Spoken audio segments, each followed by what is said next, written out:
आज बनवूया डॉमिनोज स्टाईलमध्ये पिझ्झा घरच्या घरी। तर सर्वप्रथम मी इथे घेतलेले आहे 1 कप गरम पाणी, त्यामध्ये ॲड करायचे 1 चमचा साखर विरघळून घ्यायचं आहे। आता त्यामध्ये ॲड करायचे 2 चमचे ड्राय ईस्ट। ईस्ट ॲक्टिवेट होण्यासाठी 10 ते 15 मिनिटं झाकून ठेवायचं आहे।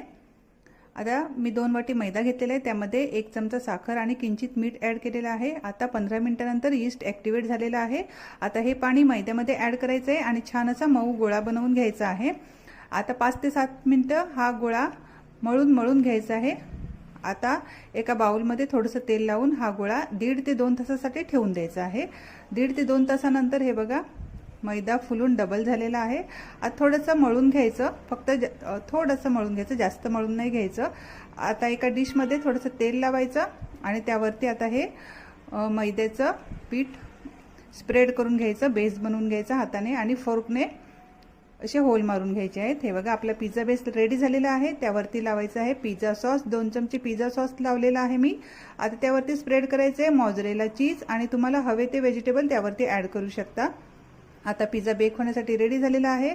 वरून थोडंसं अजून मोझरेला चीज लावायचं।